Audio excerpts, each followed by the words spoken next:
बाहुनले पूजा कहिले गर्छन्? सबै दिन गर्छन्। त्यो महिनाको 4 दिन पनि पूजा हुन्छ कि हुँदैन भने हुन्छ। किन पूजा गरे? किन छोको देवीलाई? तपाईँ बदमास हो भने मैले किन मनरवाना भन्नुभयो? देवी नसुनी भएको बेलामा बाहुनले सुन्नुहुन्छ? कहाँ छ तपाईँको साथ? छैन। त्यसो भएदेखि तपाईँले दलितलाई अछुत गर्न पाउनुहुन्छ? को तपाईँ? म लिन्छु त यो अब्जसको अभिभारा। म देशभरि हिँड्छु र सम्पूर्ण छुवाछुत र जातीय विभेदसँग अन्त गर्ने कुराको म अगुवाई गर्छु भन्नुभयो। हामीले पूर्ण रूपमा साथ दिन्छौँ। गुरु हिँड्नुहोस्, हामी तपाईँको साथमा छौँ भनेर हामी विश्व हिन्दू महासङ्घ, युवा सङ्घ जति पनि हामीले चाहिँ जिम्मेवारी दिएका छौँ। तर नसोच्नुहोस् समाजमा विद्रोह हुने सम्भावना जबसम्म विभेद रहन्छ तबसम्म उहाँले द्वन्द्व के अरे विज्ञान पनि पढेको हुनाले गुरुले बुझ्नुहुन्छ।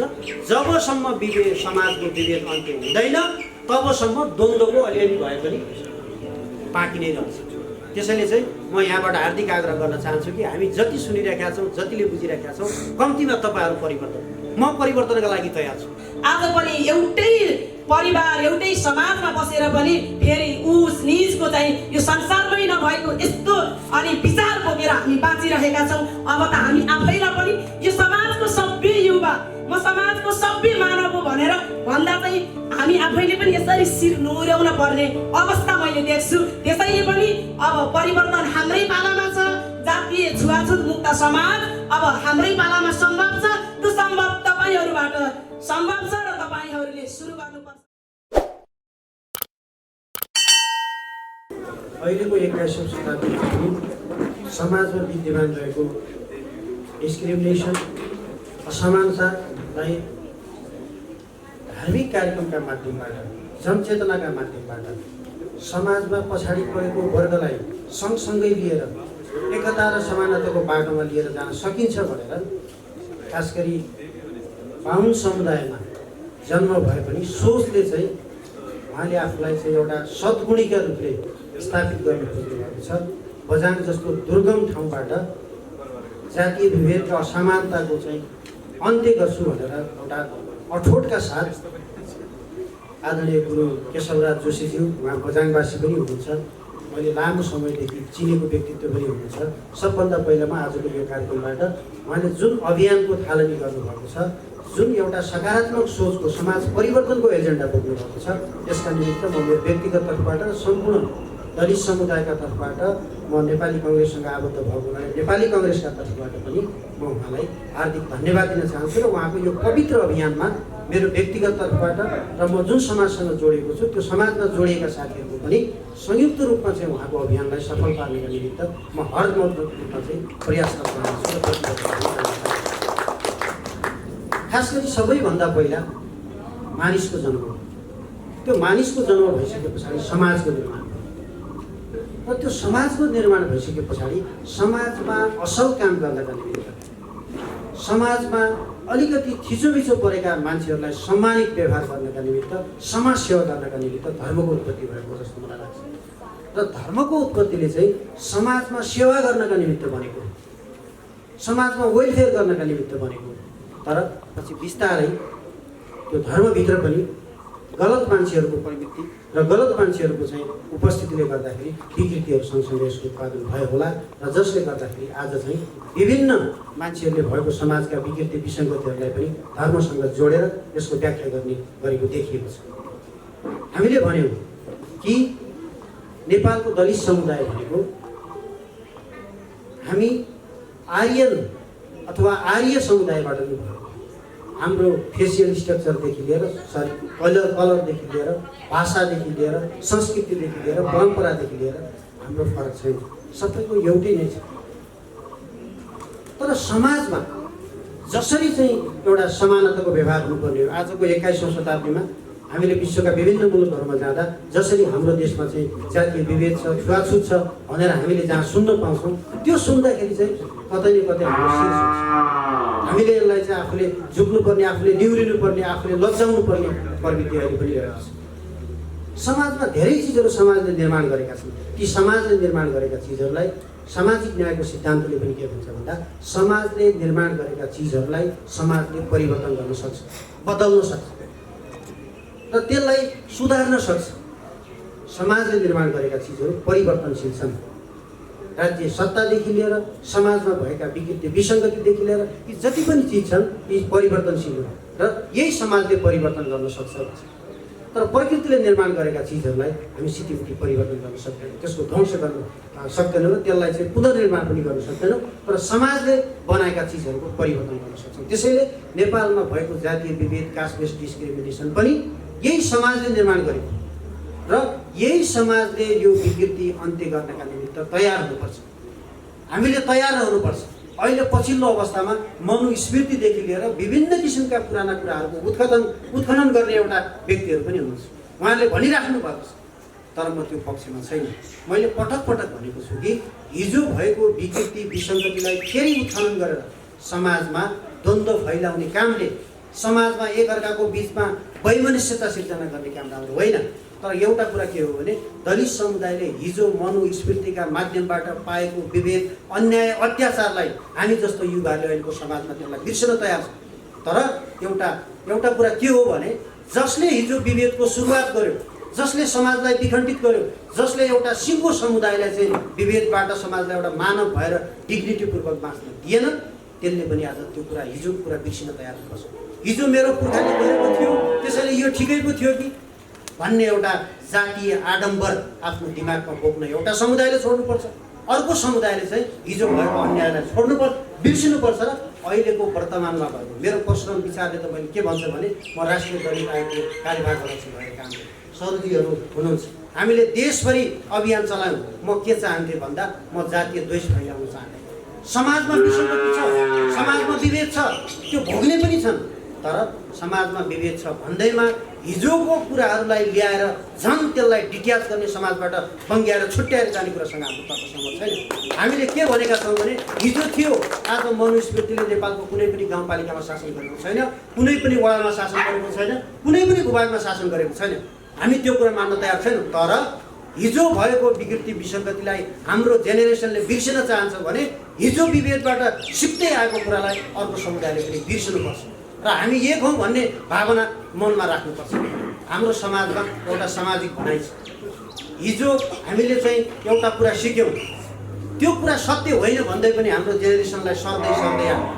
एक्जाम्पलको रूपमा एउटा आरक्षणको कुरा गर्नुहोस्। समाजमा अहिले आरक्षणको बहस हुने बित्तिकै एउटा समुदाय आरक्षणको कुरा आउने बित्तिकै त्यसले त्यसको विपक्षमा कुरा सुन्नै चाहन्छ।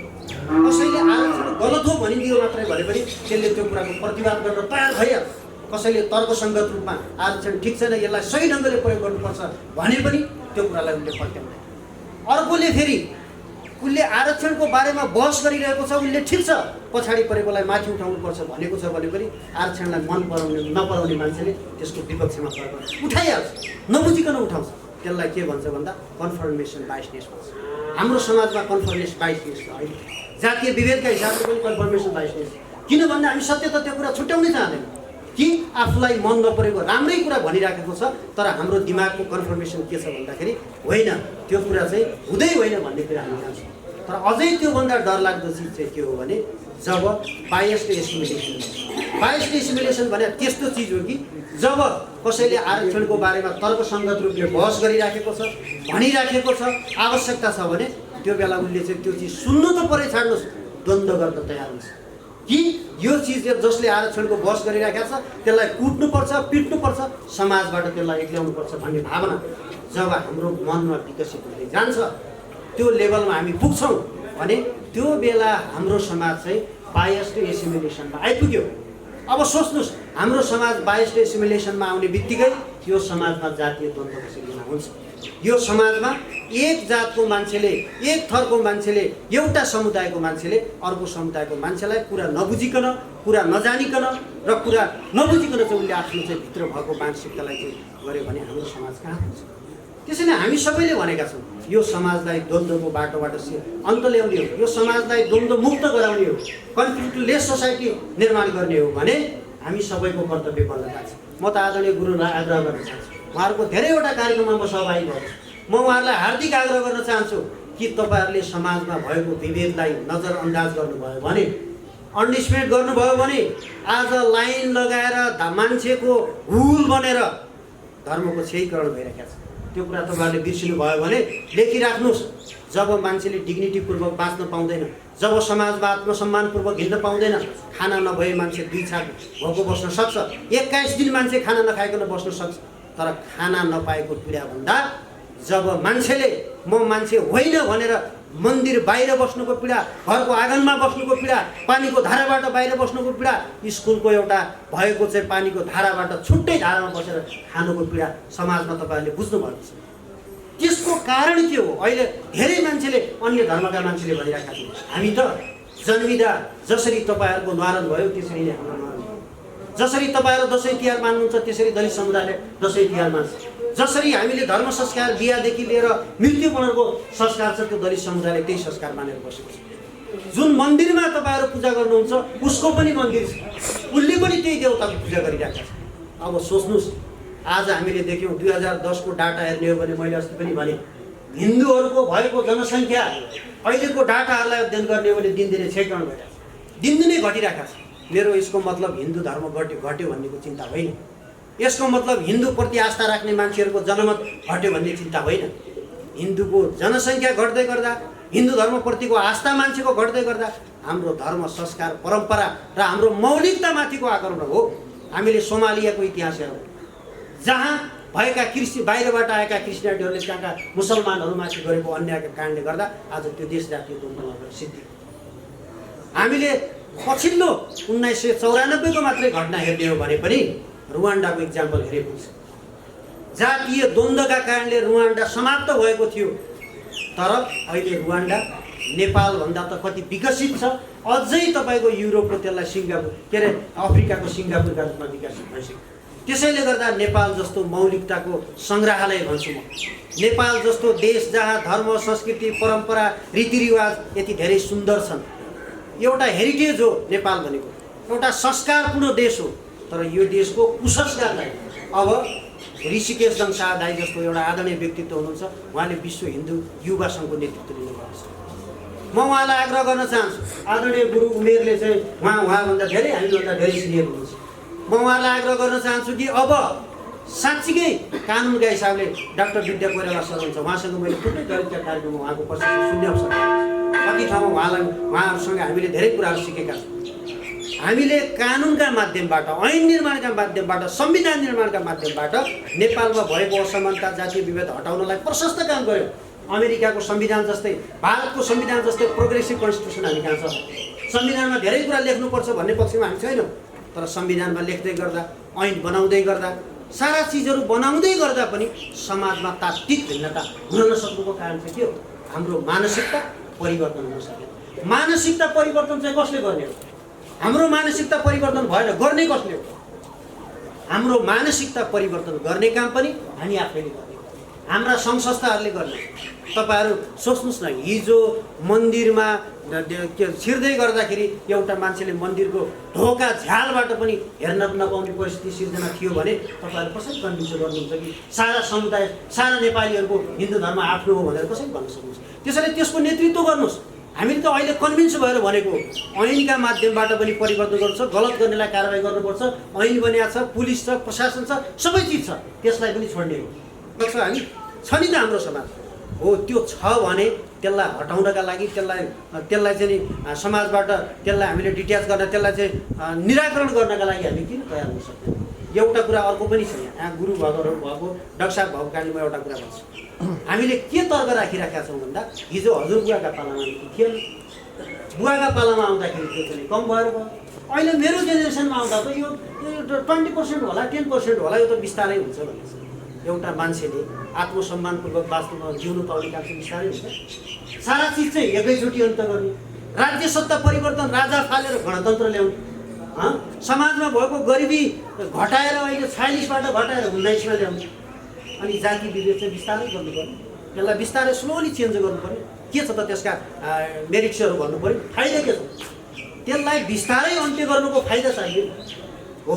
त्यो भन्दै गर्दा केही तर्क के आउँछ भने समाजमा द्वन्द्व हुनसक्छ, यसलाई एकैचोटि अन्त्य गर्दाखेरि चाहिँ समाजमा चाहिँ कन्फ्लिक्ट हुनसक्छ। ए बाबा, हिजो सती प्रथा अन्त्य गर्दा समाजमा कन्फ्लिक्ट भएन? त्यो पनि त धर्मसँग जोडिएको थियो नि, संस्कारसँग जोडिएको थियो नि।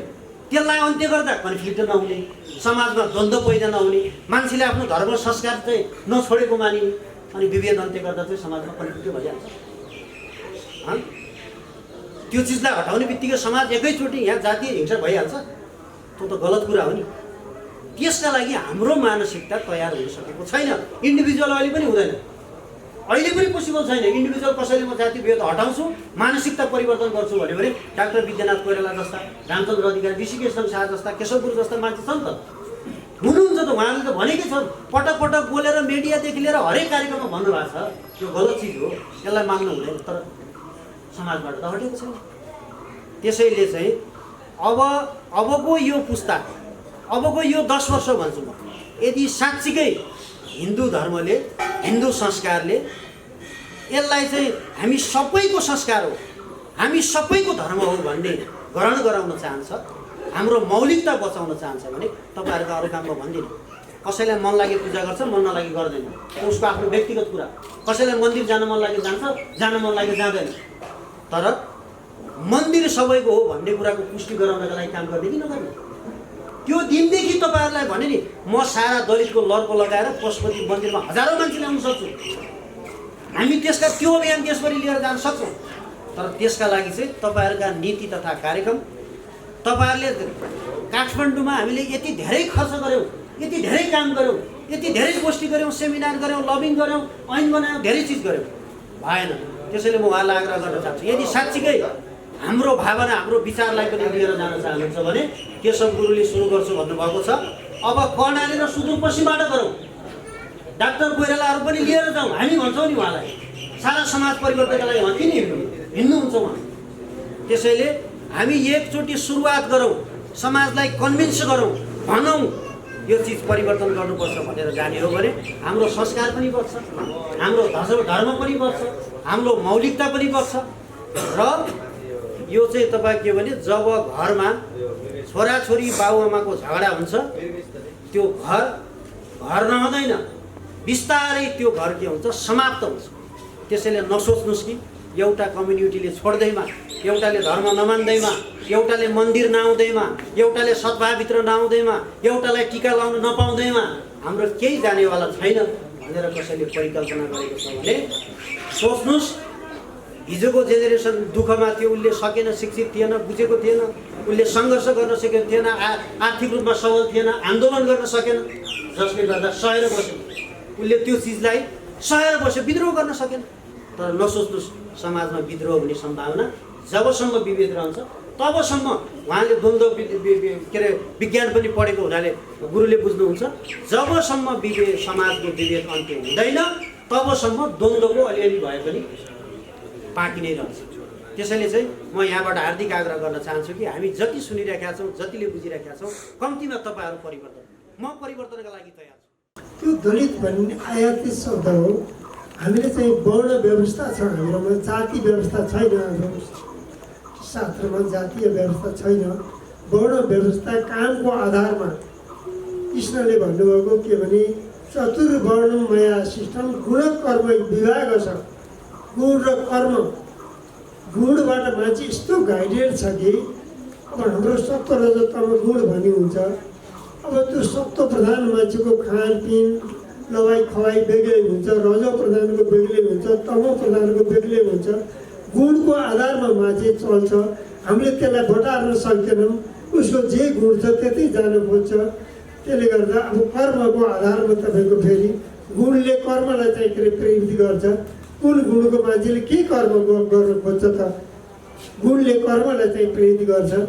त्यसले गर्दा हाम्रो यो 4 वर्ण भनेको ब्राह्मण, क्षेत्री, वैश्य, शूद्रलाई ऋग्वेदको 10औं मण्डलमा ब्राह्मणो मुखमा भनेर भनेको छ। ब्राह्मणहरू मुखबाट जन्मे, क्षेत्री बाहुबाट, वैश्य पेटबाट, शूद्रहरू गोडाबाट। त्यो होइन, त्यो परमात्मा परमेश्वरको स्वरूपको चिन्तन गर्दाखेरिमा अनि यो उसको टाउको ब्राह्मण जस्तो देखियो, यो हात क्षेत्री जस्तो देखियो, यो पेट वैश्य जस्तो देखियो, गोडा शूद्र जस्तो देखियो भन्ने एउटा व्याख्याको प्रसङ्गमा भनेको हो। र ब्राह्मण भनेको पनि एउटा चेतना हो। ब्रह्म चेतना, ब्राह्मी चेतना सबभन्दा सुपर त्यसको चाहिँ एउटा ज्ञान त्यो भयो भने सबैले चाहिँ के अरे माथिल्लो चेतनामा प्रमोट हुँदै जानुको लागि सबै प्राणीले प्रयास गर्छ। माथि माथि जानुको लागि, प्रमोसन हुनुको लागि, ज्ञानको स्तरलाई बढाउनको लागि त्यो गर्छ। हाम्रो चाहिँ ज्ञानले के भन्छ भने हाम्रो हिन्दूले अथवा परम यो शास्त्रले कुनै जातलाई मान्दैन। नै ज्ञानेन सदृशम पवित्रम यद्यते, ज्ञानभन्दा पवित्र केही छैन। जो ज्ञानी छ, हाम्रा ऋषिमुनिहरूले ज्ञानीलाई गुरु माने। 88,000 ऋषिमुनिमा सुतजी भन्ने चाहिँ हाम्रो अहिलेसम्मको बुझाइ अनुसार तल्लो समुदायमा जन्मनु भएको सुतजी। अरू ऋषिमुनिहरू उपाध्याय सम्प्रदायमा कुन सम्प्रदाय त सुतजी तल्लो सम्प्रदायमा जन्मेको। तर 88,000 कपालधारी खुलेका ऋषिहरूभन्दा सुतजीमा बढी ज्ञान, बढी क्षमता त्यो भएको हुनाले उहाँले गुरु मान्नुभयो। हाम्रो परम्परा के छ भने अहिले यही गुहेश्वरीको पुजारी बाहुन छैन। यहाँको हाम्रो तल्लो भनिने जातको पुजारी छ। हाम्रो काठमाडौँका चाहिँ उपत्यकाभरि जति पनि पुजारी छन्, विभिन्न समुदायका पुजारीहरू छन्। त्यहाँ गएर हामी टिका लगाउँछौँ, प्रसाद दिन्छौँ। कुनै छुवाछुत छैन, जातिभेद छैन। कहीँ हाम्रो सुनार पुजारी छन् होइन, कहीँ चाहिँ तपाईँको यो सबै नेवार समुदायमा विभिन्न जातहरू छन्, त्यो जातिका पुजारीहरू छन्। त्यो भएको हुनाले हाम्रो चाहिँ के भन्दा एउटा शास्त्रीय आधारमा, परम्परादेखि आएको आधारमा जातीय विभेदका कुरा थिएनन्। तर लिच्छवी कालदेखि शासकहरूले पनि एउटा त्यो जात वर्गको एउटा विधि विधान बनाए, छुट्याएर ल्याए। पण्डित पुरोहित स्वामी सन्तहरूले पनि केही गरे होलान्। अनि त्यसरी हुँदा हुँदा प्रचलनमा आएर अहिले त्यो छुवाछुतको चाहिँ प्रचलन यति तल पुगेको छ। अब भन्दाखेरि भयो होइन, हामी शिल्पी समुदाय भन्छौँ, हामी दलित नभनिकन त्यो समुदायको नि तल्लो तहसम्म पुगेको छ। उहाँहरूको बिचमा नि छुवाछुत छ, हात पानी चल्दैन, छोरीबेटी बिहाबारी हुँदैन। अहिले पनि त्यहाँभित्र विभेद छ। एउटाको चाहिँ के अरे समुदायले अर्कोलाई मान्दैन। त्यो पिँधसम्म गएर हामीले सुधार्नु छ। तर जहाँबाट चाहिँ के अरे एउटा बिग्रिएको भन्ने आरोप छ, टाउकोबाटै बिग्रियो, मुहानबाट बिग्रियो। मुहान धमिलो बसी जति सफा गर्न खोजे नि, चोभारको पानी जति सफा गरे पनि शङ्खमुलभन्दा माथि बागमतीको सुन्दरी जलबाट फोहोर आएको आइछ भने कसरी त्यहाँ चोभारमा सुधार के अरे सङ्लो पानी आउँछ र त्यहीँबाट सङ्ल्याउनु पर्यो भन्दाखेरिमा यो ब्राह्मण समुदायबाट, क्षेत्रीय समुदायबाट, माथिल्लो भनेका जातीय समुदायबाट नै सुधारको प्रक्रिया सुरु गर्नु पर्यो। बल्ल त्यो चाहिँ सुध्रेर आउला भन्ने खालको चाहिँ एउटा चिन्तन मनन भएको हुनाले हाम्रो पण्डितै हुनुहुन्छ उहाँ, हाम्रो केशवराज जोशी सर, उहाँ एकदमै विद्वान हो। उहाँले म लिन्छु त यो अब्जसको अभिभारा, म देशभरि हिँड्छु र सम्पूर्ण छुवाछुत र जातीय विभेदसँग अन्त गर्ने कुराको म अगुवाई गर्छु भन्नुभयो। हामीले पूर्ण रूपमा साथ दिन्छौँ, गुरु हिँड्नुहोस्, हामी तपाईँको साथमा छौँ भनेर हामी विश्व हिन्दू महासङ्घ, युवा सङ्घ जति पनि हामीले जिम्मेवारी दिएका छौँ।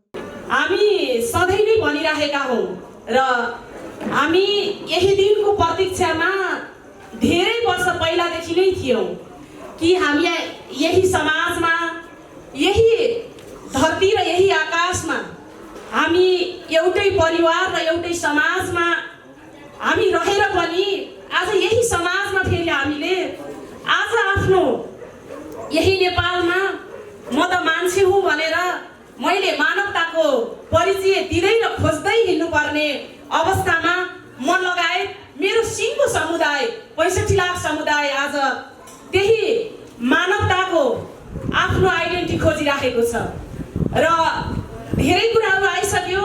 साँच्चीकै भन्ने हो भने यति बेला ठुलो एउटा बहस पनि चलेको छ हाम्रो समुदायमा कि जुन सार्वजनिक स्थलहरू र धार्मिक क्षेत्रहरू जहाँ आफ्नै हातले बनाएका उदेका ती मूर्तिहरू र आफ्नै हातले बनाएका ती मूर्तिहरू अनि ती मन्दिरहरू आज त्यही हात अछुत हुन्छन्, त्यही मन्दिरका ढोका बन्द हुन्छ, त्यही भगवान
दिन चाहन्छु।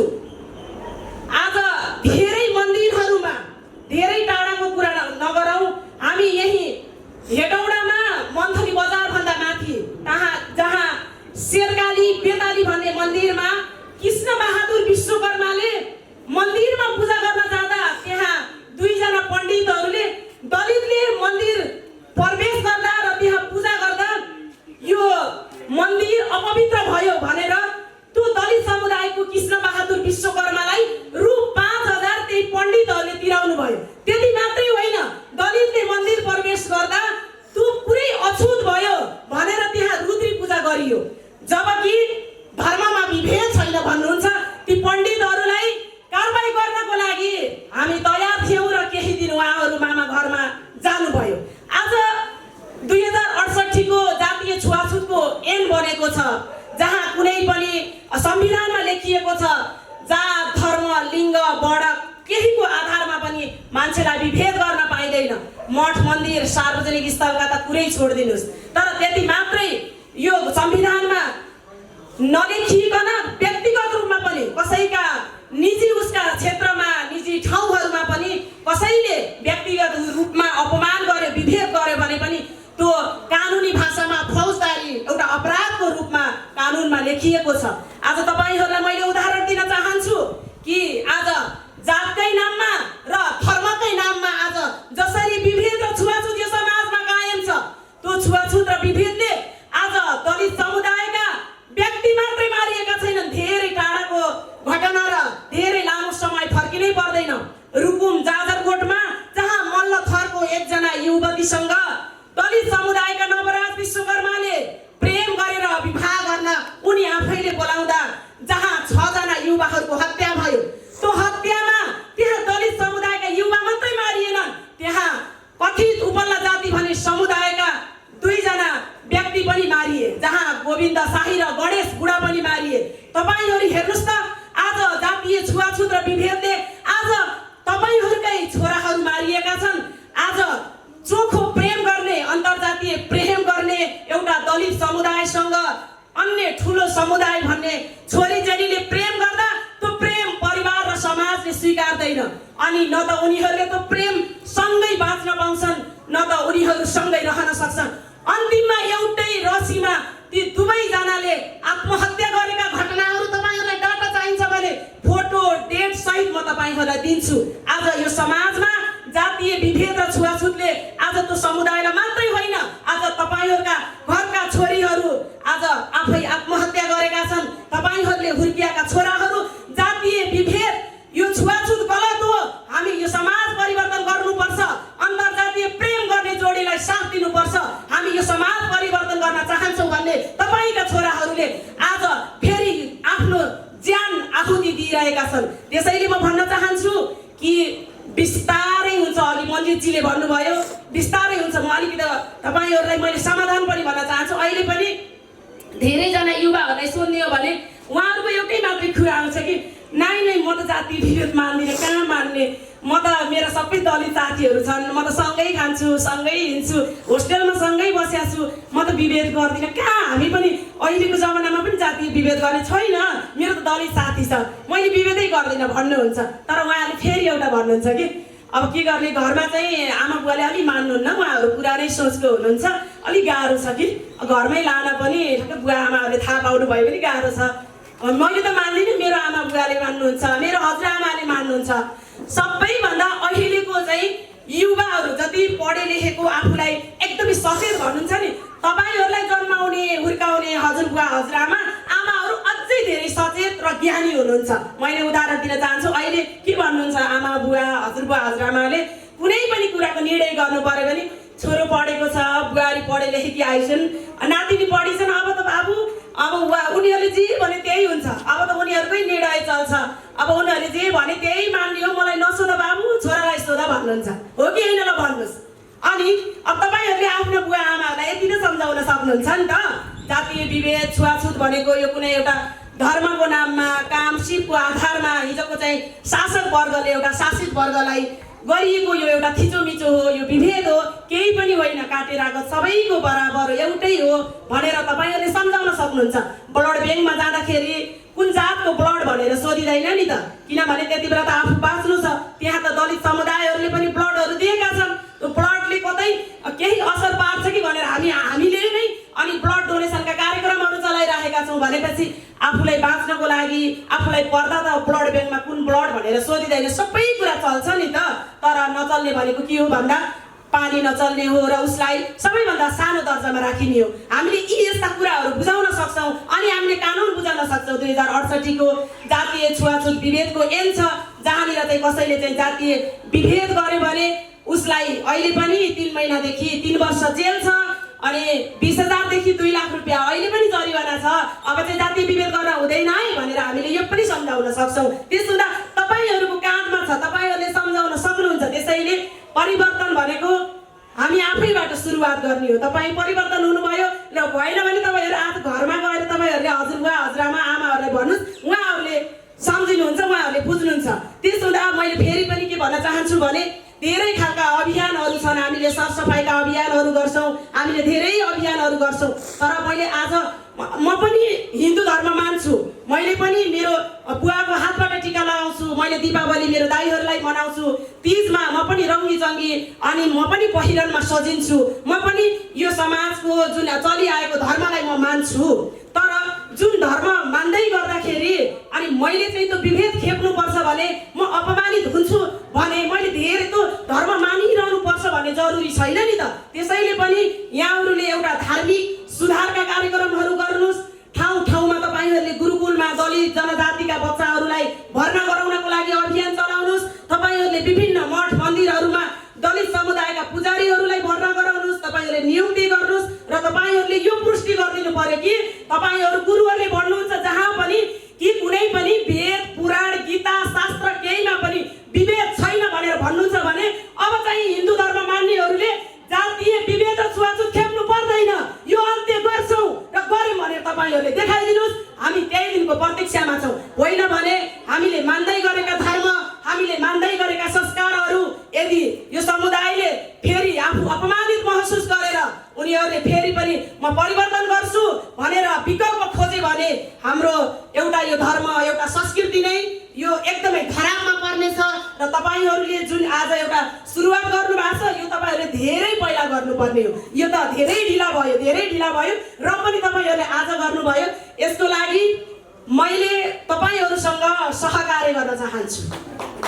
के गर्नुपर्छ, कहाँ तपाईँहरूले बोलाउनुहुन्छ यो समाजलाई, हाम्रो समुदायलाई बोलाउनको लागि, जुटाउनको लागि र यो अभियान सफल गराउनको लागि म तपाईँहरूको साथमा छु।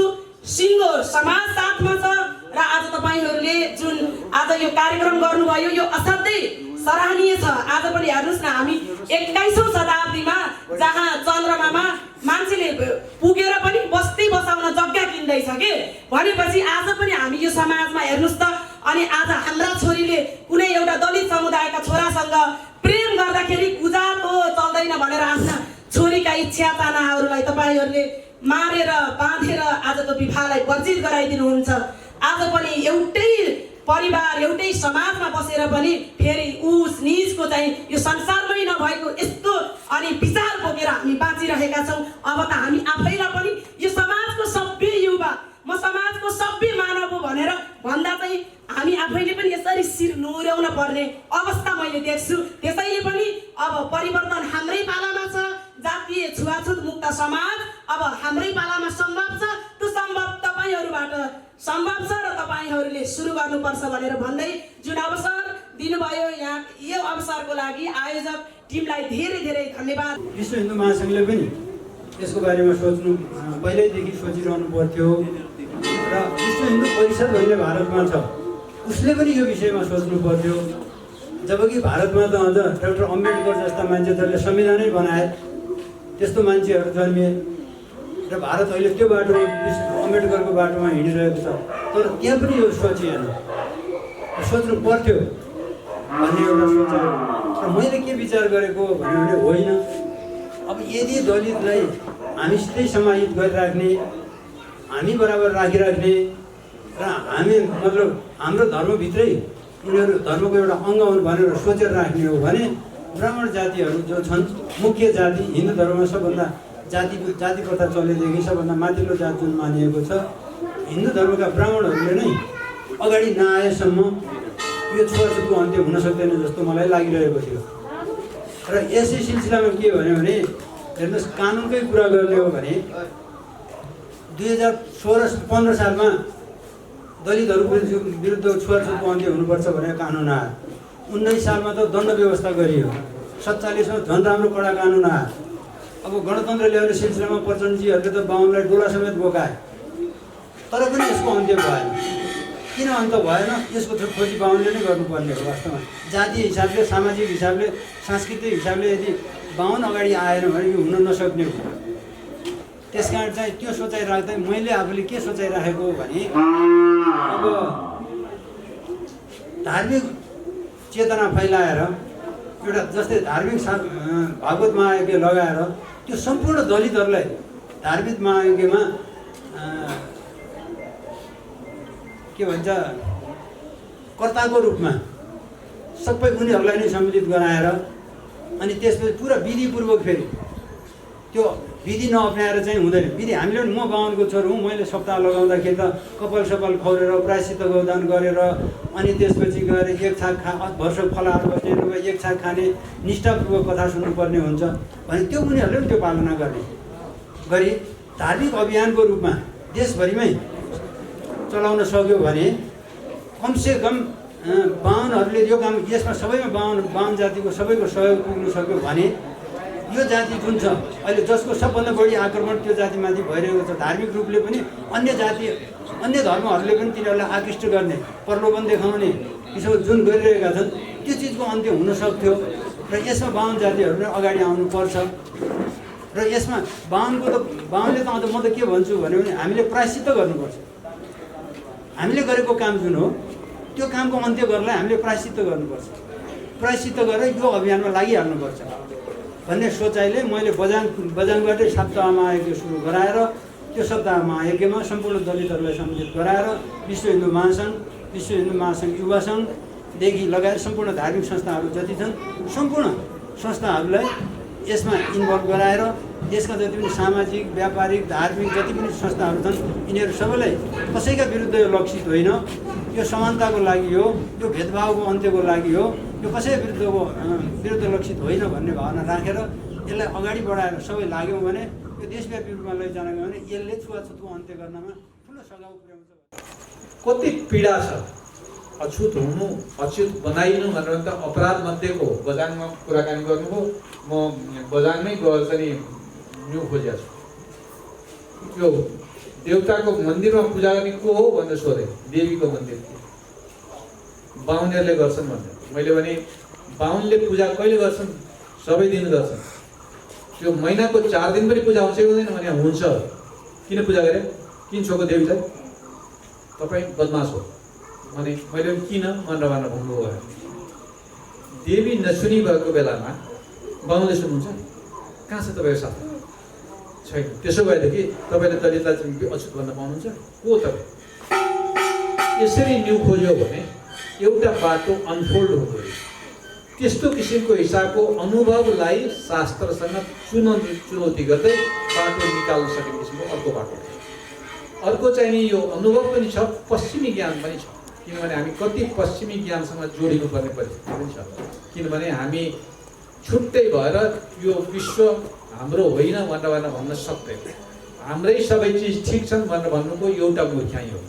एउटा मूर्खाइ भने त्यो किनभने हाम्रा कति कुराहरू ठिक छैन। जस्तो यहाँहरूले देख्नु भएको छ, मैले बोकेको माइक मेरो नेपालीले बनायो, न हिन्दूले बनायो, न बुद्धिस्टले बनायो, न इस्लामले बनायो त अर्कै।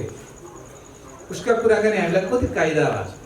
त्यसो हुँदाखेरि चाहिँ हामीले सोच्ने मान्नु भने उसका कुरालाई पनि निषेध गर्ने होइन, त्यसलाई लिँदै जाने किसिमको तरिका गर्नुपर्दछ। भोलिको विद्यार्थीले यो चिन्तन चाहिँ बनाउनुपर्छ भन्ने मैले दोस्रो कुराकानी देखेँ। तेस्रो मैले के देखेँ भने अन्तर पुस्ताको कति राम्रोसँग भन्नुभयो तपाईँले, एकदमै म आभार व्यक्त गर्छु। म मेरै घरमा हेर्छु, म सन् 1996देखि यो जातीय छुवाछुत मुर्दाबाद भनेर हिँडिरहेको लागिरहेको छु। मेरो घरमा त्यसरी चिन्तन हुँदैन। मेरो घरमा त्यो आमा हुँदाखेरि पनि हुँदैन थियो, आमा सकियो पनि हुँदैन। किन हुँदैन भने म कन्भिन्स छु, मेरो टाउको पखालेको छु। त्यो टाउको पखाल्नु पर्ने जरुरी हो।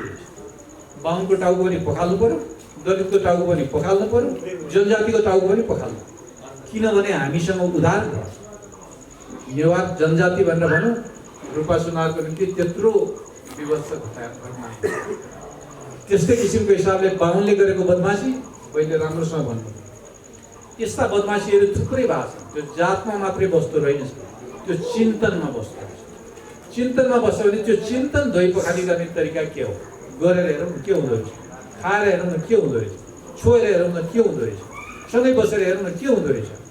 यो किसिमको प्रश्न अब चुनौती गर्नुपर्ने बेला भयो। युवाहरूले गर्ने भनेर भनेको अन्तर्राष्ट्रिय विश्व हिन्दू परिषदले वा युवाहरूले गर्ने भनेर भनेको यो किसिमको चुनौती, जहाँ विद्यार्थीले युवाहरूले प्रश्न गर्न सिक्छ। प्रश्न आफैले आफैलाई गर्छ, आफ्ना बाबुआमालाई गर्छ, आफ्नो छिमेकलाई गर्छ र त्यसपछि अगाडि बढ्छ। यो तरिका चाहिँ अब हामीले गर्नुपर्छ। मलाई लाग्छ यो त्यसो गर्यो भने अन्तर्पुस्ताको चिन्तन मिलाउन सक्छ। समृद्धि हामीसँग भयो भने विभेदका कुराहरू चाहिँ त्यसै हराएर जान्छ। सबै मान्छे बराबर बन्ने अवस्था चाहिँ समृद्धिले नै ल्याउँछ। हो, त्यसको लागि सुरुवात कहाँबाट गर्ने त? शिक्षा परिवार। त्यस कारणले दलितहरूका चाहिँ जुन सिपहरूको विश्वविद्यालय बनाउने कुरा चाहिँ सरले गर्नुभयो। अत्यन्त सम्मानजनक तरिकाले चाहिँ हामी सलाम भन्न चाहन्छौँ। हाम्रो पूर्ण रूपले मेची मागाली देश विदेश सबैतिर रहेका युवाहरूको तर्फबाट हाम्रो प्रतिबद्धता हामी व्यक्त गर्न चाहन्छौँ। हामी यसमा सहयोगी भूमिका निर्वाह गर्न इच्छुक छौँ। अर्को कुरा क्षतिपूर्तिको कुरा पनि छ। वर्षौँदेखि जाने एउटा समुदायमाथि विभेद भइरहेको छ। क्षतिपूर्ति के हुन सक्ला त? क्षतिपूर्तिको कुरा गरौँ। र गुरुले जुन अभियान चलाउनु भएको छ, कम्तीमा 2 वर्ष मेची मागाली अभियान चलाउनुहोस्। र यो अभियानबाट जो धार्मिक अभियान पनि यहाँ चल्न गइरहेको छ, मेची महाकाली र कर्णाली लैजानुपर्छ भन्ने पनि हाम्रो राय छ। त्यो उसमा हो यो त्यो गुरुदेवहरूको चाहिँ सन्त महन्त जोगीहरूको जो मेची महाकाली कर्णाली यात्रा छ, त्यसमा चाहिँ यो मुद्दाले पनि प्रवेश पाउनुपर्छ। र हामी भन्न चाहन्छौँ दलित समुदायका युवा साथीहरू, तपाईँहरू हुनुहुन्छ, राष्ट्रको नेतृत्व गर्नका लागि दलित समुदाय तयार हुनुहोस्। क्षतिपूर्ति तपाईँहरूलाई निर्वाचित प्रधानमन्त्री मन्त्री बनाएर चाहिँ हामीले क्षतिपूर्ति दिन्छौँ। देशभित्रका 10औं लाख युवाहरू एक ठाउँमा उभिएर पुर्खाले गरेको चाहिँ गल्तीप्रति हामी क्षमा याचना गर्छौँ, क्षमा माग्न चाहन्छौँ।